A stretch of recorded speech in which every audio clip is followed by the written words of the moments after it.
Cette année, ballon été par le fait du soulier d'or européen, Lionel Messi, qui a remporté le trophée avec 36 buts, 3 buts d'avance sur Kylian Mbappé, qui n'a pas pu rattraper le retard hier soir. Monsieur Ndiano Malienko, l'arbitre, l'un des meilleurs arbitres espagnols, qui ce soir, après 19 ans, effectivement, de haut niveau et de Ligue espagnole, quittera, dira, c'est lui aussi adieu, effectivement, à la compétition. En tout cas, voilà pour cet écrin du Benito Villamarín dans le sud de Séville. Il fait chaud, il fait beau, les stars sont sur la pelouse. Barça-Valence, ça promet. Et les joueurs qui sont rentrés sur cette pelouse, clairement avec le stade et ses 60 000 places qui ont été évidemment arrachées par les supporters du FC Barcelone. On a bien finalement voulu faire de cette rencontre, de cette finale, alors que souvent les finales de la Coupe du Roi pouvaient passer. Puis hier, ils ont accompagné, ils ont attendu les joueurs à l'aéroport, ils les ont attendus à l'hôtel.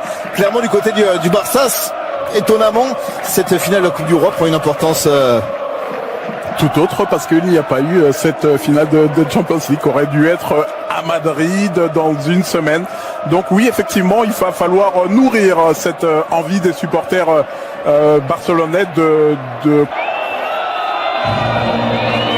Alors on va débuter évidemment avec la Marcha Real, l'hymne espagnol.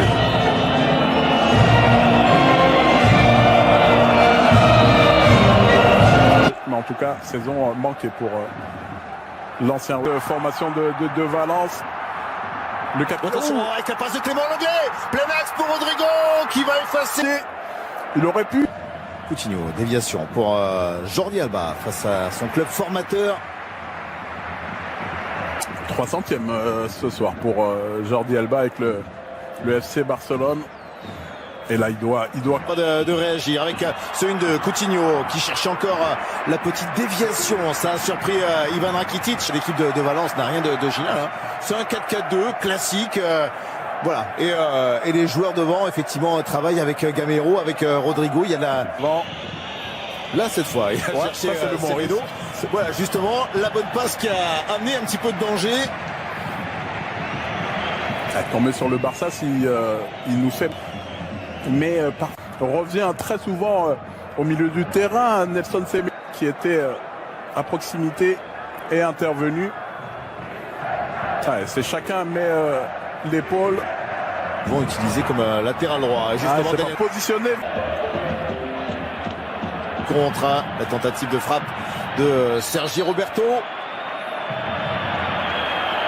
Qui fait faute derrière en voulant empêcher Gabriel Paulista de dégager ce ballon. Il y a eu le Messi qui est parti, Messi qui résiste à Parero, Messi qui frappe et qui n'accroche pas le cadre de Domenech sur cette frappe contrée par la défense valencienne.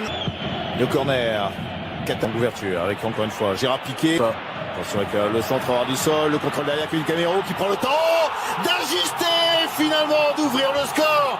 Kevin Gamero qui est donc décisif, qui n'a pas raté, plein de sang-froid cette occasion offerte, c'est largesse de la défense catalane. Et voilà Valence qui mène 1-0.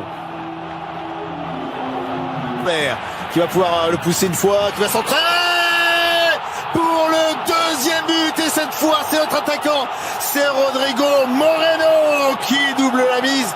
2-0 pour Valence. Le Barça est en train de sombrer dans cette finale. J'ai été critique ces dernières semaines sur l'efficacité de Rodrigo Moreno, mais là, ça c'est le positionnement de l'attaquant, ce qu'on espère. Oh, vous avez vu le réflexe de